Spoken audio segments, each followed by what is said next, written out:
जय हो बृहस्पति देव भगवान जी की जय हो। बृहस्पति देव व्रत कथा। बृहस्पतिवार को जो भी स्त्री पुरुष व्रत करे उनको चाहिए वह एक दिन में एक ही समय भोजन करे, क्योंकि बृहस्पतिवार भगवान को इस दिन पूजन होता है। भोजन पीले चने की दाल आदि का करे, परंतु नमक नहीं खाए, और पीले वस्त्र पहने, पीले ही फलों का प्रयोग करें, पीले चंदन से पूजन करें। पूजन के बाद प्रेम पूर्वक गुरु महाराज की कथा सुननी चाहिए। इस व्रत को करने से मन की इच्छाएं पूरी होती है और बृहस्पति महाराज प्रसन्न होते हैं तथा धन, पुत्र, विद्या तथा मनवांछित फलों की प्राप्ति होती है। परिवार को सुख शांति मिलती है। इसलिए यह व्रत सर्वश्रेष्ठ और अति फलदायक सब स्त्री व पुरुषों के लिए है। इस व्रत में केले का पूजन करना चाहिए। कथा और पूजन के समय तन, मन, कर्म, वचन से शुद्ध होकर जो इच्छा हो बृहस्पति देव से प्रार्थना करनी चाहिए। उनकी इच्छाओं को बृहस्पति देव अवश्य पूर्ण करते हैं, ऐसा मन में दृढ़ विश्वास रखना चाहिए। श्री बृहस्पतिवार व्रत कथा। भारतवर्ष में एक राजा करता था। वह बड़ा प्रतापी और दानी था।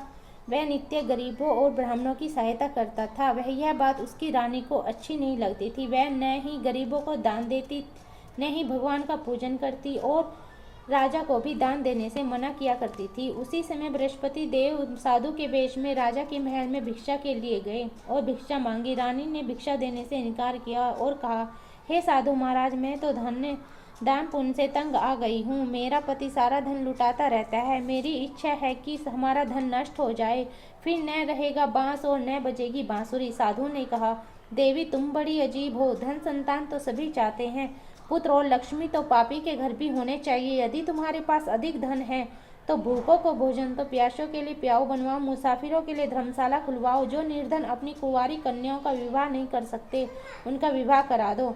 ऐसे और कई काम हैं जिनके करने से तुम्हारा यश लोक परलोक में फैलेगा। परंतु रानी पर उपदेश का कोई प्रभाव न पड़ा। वह बोली, महाराज आप मुझे कुछ न समझाए। मैं ऐसा धन नहीं चाहती जो हर जगह बांटती फिरूं। साधु ने उत्तर दिया, यदि तुम्हारी ऐसी इच्छा है तो तथास्तु। तुम ऐसा करना है कि इस बृहस्पतिवार को घर लीपकर पीली मिट्टी से अपना सिर धोकर स्नान करना, भट्टी चढ़ाकर कपड़े धोना। ऐसा करने से आपका सारा धन नष्ट हो जाएगा। इतना कहकर वह साधु महाराज जैसे वह साधु कहकर गया था, रानी ने वैसा ही किया। 6 बृहस्पतिवार ही बीते थे कि उसका समस्त धन नष्ट हो गया और भोजन के लिए दोनों तरसने लगे, सांसारिक भोगों से दुखी रहने लगे। तब वह राजा रानी से कहने लगा कि तुम यहाँ पर रहो, मैं दूसरे देश में जाता हूँ, क्योंकि यहाँ पर मुझे सभी मनुष्य जानते हैं, इसलिए कोई कार्य भी नहीं कर सकता। देश चोरी परदेश भीख बराबर है। ऐसा कहकर राजा परदेश चला गया। वहाँ जंगल को जाकर लकड़ी काटता और उसे शहर में बेचता। इस तरह वह जीवन व्यतीत करने लगा। एक दिन दुखी होकर जंगल में एक पेड़ के नीचे निश्चित रूप से आसन जमाकर बैठ गया। वह अपनी दशा को याद करके व्याकुल होने लगा। बृहस्पतिवार का दिन था। एकाएक उसने देखा कि निर्जन वन में एक साधु प्रकट हुआ। वह साधु भेष में स्वयं बृहस्पति देवता थे। लक्कड़हारे के सामने आकर बोले, हे लक्कड़हारे, इस सुनसान जंगल में तो चिंता मगन क्यों बैठा है? लक्कड़हारे ने दोनों हाथ जोड़कर प्रणाम किया और उत्तर दिया, महात्मा जी आप सब कुछ जानते हैं, मैं क्या कहूँ। यह कहकर वह रोने लगा और साधु को आत्मकथा सुनाई। महात्मा जी ने कहा, तुम्हारी स्त्री ने बृहस्पति के दिन वीर भगवान का निरादर किया, जिसके कारण रुष्ट होकर तुम्हारी यह दशा कर दी गई है। अब तुम चिंता को दूर करके मेरे कहने पर चलो, तो तुम्हारे सब कष्ट दूर हो जाएंगे और भगवान पहले से भी अधिक संपत्ति देंगे। तुम बृहस्पतिवार के दिन पाठ करो, 5 रुपए के चने मुनक्खा मंगवाकर उनका प्रसाद बनवाओ और शुद्ध जल के लोटे में शक्कर मिलाकर अमृत तैयार करो। कथा के पश्चात अपने सारे परिवार और सुनने वाले प्रेमियों में अमृत व प्रसाद बांटकर आप भी ग्रहण करो। ऐसा करने से भगवान तुम्हारी सब मनोकामनाएं पूरी करेंगे। साधु के ऐसे वचन सुनकर लक्कड़हारा बोला, हे प्रभु, मुझे लकड़ी बेचकर इतना पैसा नहीं मिलता जिससे भोजन करने के उपरांत कुछ बचा सकूं। मैंने रात्रि में अपनी स्त्री को व्याकुल देखा है। मेरे पास कुछ भी नहीं है जिससे उसकी खबर मंगवा सकूं। साधु ने कहा, हे लक्कड़हारे, तुम किसी बात की चिंता मत करो। बृहस्पति के दिन तुम रोजाना की तरह लकड़ियां लेकर शहर को जाओ।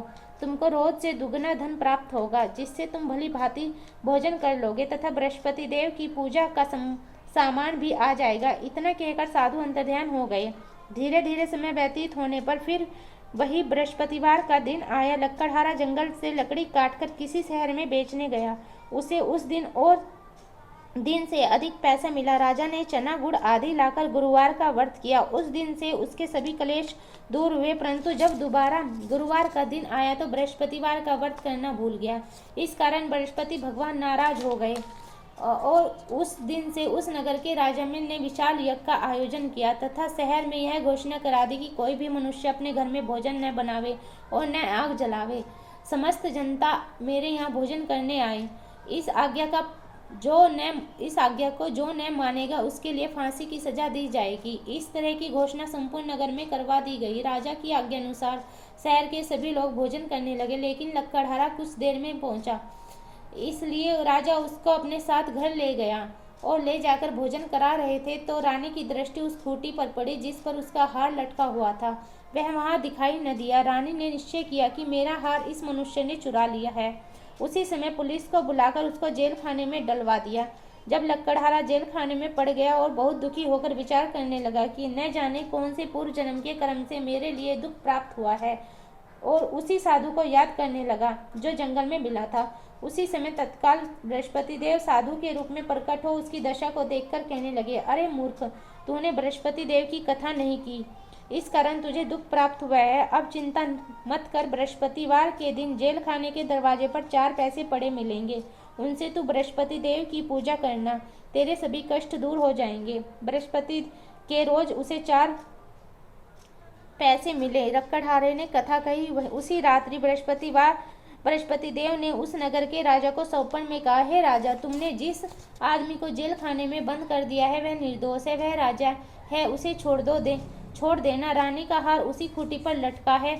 अगर तू ऐसा नहीं करेगा तो मैं तेरे राज्य को नष्ट कर दूंगा। इस तरह रात्रि के सौंपन को देखकर राजा प्रातःकाल उठा और खूंटी पर हार देखकर लक्कड़हारे को बुलाकर क्षमा मांगी तथा लक्कड़हारे को योग्य सुंदर वस्त्र व आभूषण देकर विदा किया तथा बृहस्पति देव की आज्ञानुसार लक्कड़हारा अपने नगर को चल दिया। राजा ने जब अपने नगर के निकट पहुंचा से बड़ा आश्चर्य हुआ। नगर में पहले से अधिक बाग, तालाब तथा कुएं, बहुत सी धर्मशालाएं, मंदिर आदि बन गई थी। राजा ने पूछा, यह किसका बाग और धर्मशाला है?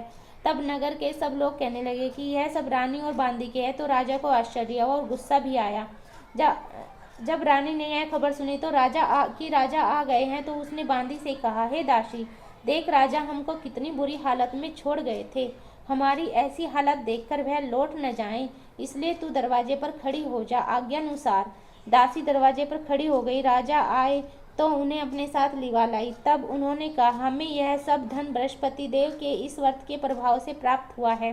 राजा ने निश्चय किया कि वह 7 रोज बाद तो सभी बृहस्पति देव का पूजन करते हैं, परंतु रोजाना दिन में 3 बार कहानी कहा करूंगा, रोज व्रत किया करूंगा। अब हर रोज राजा के दुपट्टे से चने की दाल बंधी रहती तथा दिन में 3 बार कहानी कहता। एक रोज राजा ने विचार किया कि चलो अपनी बहन के यहाँ हो आवे। इस तरह निश्चय कर राजा घोड़े पर सवार हो अपनी बहन के यहाँ चलने लगा। मार्ग में उसने देखा कुछ आदमी एक मुर्दे को लिए जा रहे थे। उन्हें रोककर राजा कहने लगा कि अरे भाइयों, मेरी बृहस्पति देव की कहानी सुन लो। वे बोले, लो, हमारा तो आदमी मर गया, उसको अपनी कथा की पड़ी है। परंतु कुछ आदमी बोले, अच्छा कहो, हम तुम्हारी कथा भी सुनेंगे। राजा ने दाल निकाली और जब कथा आधी हुई तब मुर्दा हिलने लग गया, और जब कथा समाप्त हो गई तो राम राम करके मनुष्य उठकर खड़ा हो गया। आगे मार्ग में उसे एक किसान खेत में हल चलाता मिला। राजा ने उसे देखा और उससे बोला, अरे भैया, तुम मेरी बृहस्पति देव की कथा सुन लो। किसान बोला, जब तक मैं तेरी कथा सुनूंगा तब तक तो मैं 4 हरैया और जोत लूंगा। जा, अपनी कथा किसी और को सुनाना। इस तरह राजा आगे चलने लगा। राजा की हटते ही बैल पछाड़ खाकर गिर गए। उसके पेट में बड़ी तेजी का दर्द होने लगा। उस समय उसकी माँ रोटी लेकर आई। उसने जब यह देखा तो अपने पुत्र की सब हाल पूछा और बेटे से सभी हाल कह दिया। तो बुढ़िया दौड़ी दौड़ी उस घुड़सवार के पास गई। उससे बोली, मैं तेरी कथा सुनूंगी, तू अपनी कथा मेरे खेत पर चलकर ही कहना। राजा ने बुढ़िया के खेत पर जाकर कथा कही। सुनते ही वह बैल खड़े हुए तथा किसान के पेट का दर्द बंद हो गया। राजा अपनी बहन के घर पहुंचा। बहन ने भाई की खूब मेहमानी की। दूसरे रोज प्रातःकाल राजा जगा तो वह देखने लगा कि सब लोग भोजन कर रहे हैं। राजा ने अपनी बहन से कहा कि ऐसा कोई मनुष्य है जिसने भोजन नहीं किया हो, मेरी बृहस्पति देव की कथा सुन ले। बहन, हे भैया, यह देश ऐसा है, पहले यहाँ लोग भोजन करते हैं, बाद में अन्य काम करते हैं। अगर कोई पड़ोस में हो तो देखाऊं। यस, वह ऐसा कहकर देखने चली गई, परंतु उसे कोई ऐसा व्यक्ति नहीं मिला जिसने भोजन न किया हो। अतः वह एक कुम्हार के घर गई जिसका लड़का बीमार था।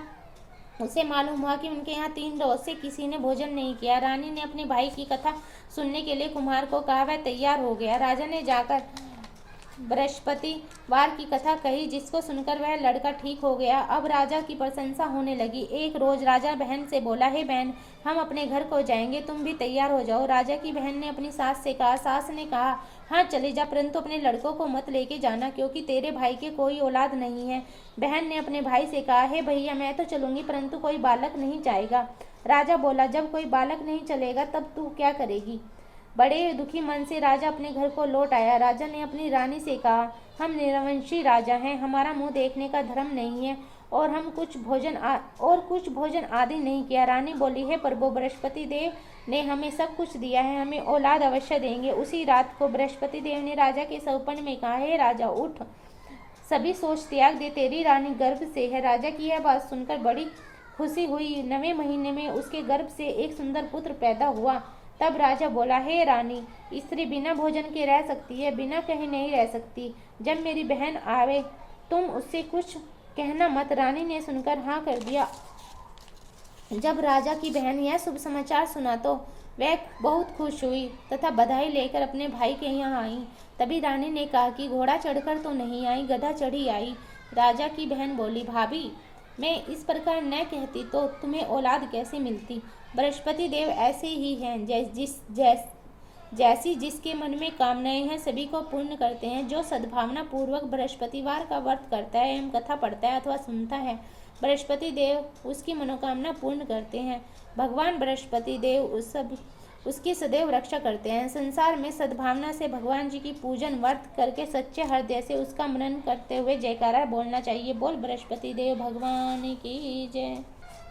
ओम जय बृहस्पति देवा, स्वामी जय बृहस्पति देवा। शिन शिन भोग लगाऊं, शिन शिन भोग लगाऊं, फल मेवा।